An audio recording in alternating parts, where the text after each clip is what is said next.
Imagine hearing the word Vikings and immediately seeing the same scene: huge men, dirty, screaming, wearing horned helmets, swinging enormous axes, with an irresistible urge to burn villages. It's a powerful, cinematic image, and that's exactly why it's suspicious. The truth is that the Vikings aren't a people that's easy to define. They're a complex historical phenomenon, made of war and trade, exploration and politics, faith and propaganda, plus plenty of legends built centuries later. If you want to understand who they really were, you have to accept one thing: reality is more interesting than the myth. Let's start from the basic point almost everyone confuses. Viking doesn't automatically mean Scandinavian. Scandinavian is the geographic origin, especially Norway, Denmark, and Sweden. Viking, instead, in a historical sense, is closer to a role or an activity. Going in Viking, meaning setting off on sea expeditions that could be raids, trade, mercenary work, exploration, or colonization. Not all Scandinavians were Vikings, and not all Vikings did only raiding. In a village in 9th century Norway, most people weren't looting monasteries. They were farming, fishing, raising livestock, working wood and iron, paying tribute, and taking part in local assemblies. When does the Viking Age begin? Usually a symbolic date is used: 793, the attack on the monastery of Lindisfarne in England. Not because there weren't contacts or violence before, but because from that point on, European sources start recording Scandinavian incursions consistently. And here a major tricks of our perception already appears. Many chronicles were written by Christian monks, meaning the ideal victims of the raids. To them, the Vikings were the embodiment of pagan chaos. They came from the sea, desecrated churches, stole relics, killed, and vanished. It's normal that the story sounds emotional, apocalyptic, and often generalizing. It isn't false, but it is a very specific point of view. If you look instead at archaeology and Scandinavian sources, many written later, the picture expands. The expeditions were also a commercial network, cultural exchange, migration, and even diplomacy. The second myth to dismantle is the horned helmet. It's almost certain that Vikings did not fight wearing horned helmets. Horns are a terrible choice in battle. They catch, give opponents something to grab, and throw you off balance. That image was created much later, between 19th century Romanticism, theater, and opera costumes. Real Vikings used simple helmets, often without the full protection we imagine. And here comes another correction: they weren't all armored. Mail coats were expensive, not universal. The idea of the fully kitted-out Viking warrior partly reflects elites, chiefs, huskarls, men of rank. Many fought with shields, spears, knives, and adapted work axes. Because war wasn't a video game, it was economics. The most common weapon, often, was the spear. It's less flashy, but more practical and far more widespread. Third myth: they were filthy and savage. In reality, Scandinavians had a surprisingly strong hygiene culture for the time, at least according to various finds and accounts: combs, tweezers, personal grooming tools. And Norse societies had rules, laws, contracts. One of the most modern things, if you like, is the importance of the assembly, the thing where disputes were discussed, agreements made, and decisions proclaimed. It wasn't democracy as we understand it today, but it wasn't tribal chaos either. Honor mattered enormously, yes, but precisely because there was a social fabric that had to be defended, regulated, and performed. In many communities, reputation was a currency. This doesn't mean romanticizing. The Vikings were also violent, and slavery absolutely existed. Slaves, thralls, were part of the economic and social system. And raids often had a clear goal: loot and people. It's an uncomfortable truth, but essential if we don't want to turn Vikings into fantasy heroes.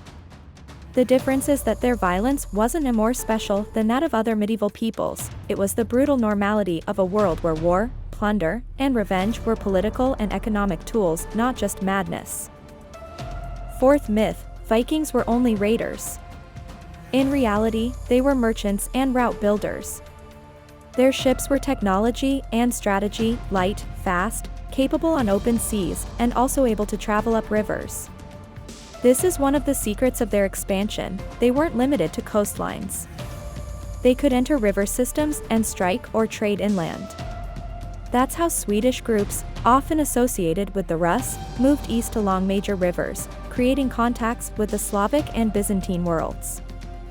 To the west, Danes and Norwegians moved toward England, Ireland, Scotland, and the North Atlantic islands.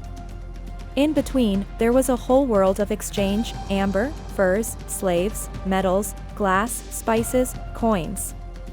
The Viking isn't only the man with an axe, he's also the man who can count, bargain, recognize a good harbor, and forge alliances.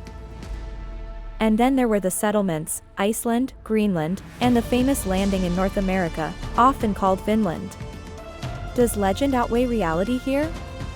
In this case, no. The idea that Scandinavians reached beyond the Atlantic before Columbus has solid foundations, even if the stay was limited and didn't change the course of European history at the time. But it proves one thing: they weren't barbarians stuck in their corner. They were navigators and organizers of complex journeys. Now we come to the heart of the video: how do we distinguish history from legend? The main sources on the Viking world are a puzzle: contemporary Christian chronicles, often hostile, runic inscriptions, laws, skaldic poetry, and then the Icelandic sagas, wonderful, but often written centuries after the events they describe. This means many famous figures, chiefs, heroes, legendary kings, are a mix of real people, propaganda, and storytelling. Take a famous name, Ragnar Lodbrok. It's possible there are historical elements behind him, but a perfect biography, we know, is a construction that condenses the deeds of multiple figures into one legend. When a life looks like it was written for a TV series, it usually isn't a document, it's a symbol. The same goes for some too iconic stories, like the infamous Blood Eagle. It's one of the most brutal and famous images, but its interpretation is controversial. It may have been exaggerated, misunderstood, or turned into a ritual by later accounts. Caution here is real strength. You don't have to deny everything you have to say. This is uncertain, and we know why. Another super popular topic is the shield maidens, the warrior women. The honest answer is, there is evidence that some women held high-status roles, and in some cases even military ones, but we shouldn't turn the exception into the rule nor do propaganda in the opposite direction. Women in the Norse world had more legal and social room than in many European areas of the time in certain contexts: household management, inheritance, ability to influence, and some stories speak of warriors. But the image of armies full of women fighters as a daily norm is far more modern than medieval. Reality sits in the middle: a harsh society, patriarchal in many dynamics, but not monolithic. And above all, history isn't a manifesto, it's an investigation. And religion? Here too there's a poppy version and a real one. The pop version is Odin, Thor, Valhalla, everyone wanting to die in battle with a smile. The real version is more varied. Norse religion wasn't a single catechism, it was a system of local myths and cults, with different practices and a pragmatic relationship with the sacred. And Valhalla wasn't heaven for everyone, it was a specific destination, tied to a certain kind of death and a certain imagination. Most people, probably, were mainly looking for protection, fertility, luck, stability.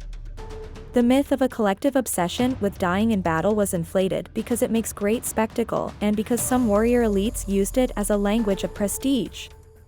Then comes the transformation that changes everything: Christianization and the rise of more centralized kingdoms. Over time, many Scandinavian communities moved from a mosaic of local chieftains and alliances to more state-like structures. Conversion wasn't a magic wand, it was politics, trade, marriage, international pressure, and also personal choice. And with kingdoms and new organization, the Viking phenomenon changes shape.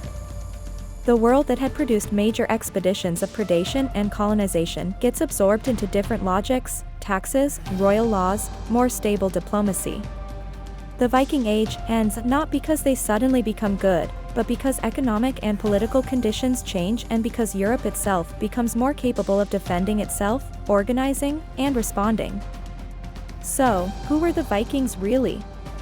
They were Scandinavians in an age when the sea was the main highway. Some were raiders, yes. Others were merchants. Others were settlers. Others were mercenaries in the service of foreign kings. They were people with fears and ambitions, with laws and feuds, with poetry and brutality, with spirituality and opportunism.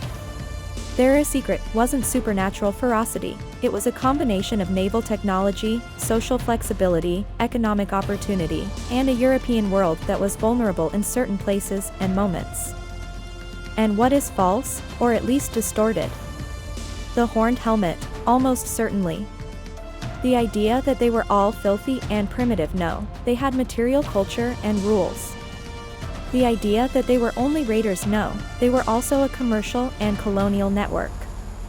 The idea that all legends are factual chronicles, no, many are later narratives that mix and amplify. The idea that they were better or worse than other medieval peoples is usually propaganda. They were humans living in a ruthless age.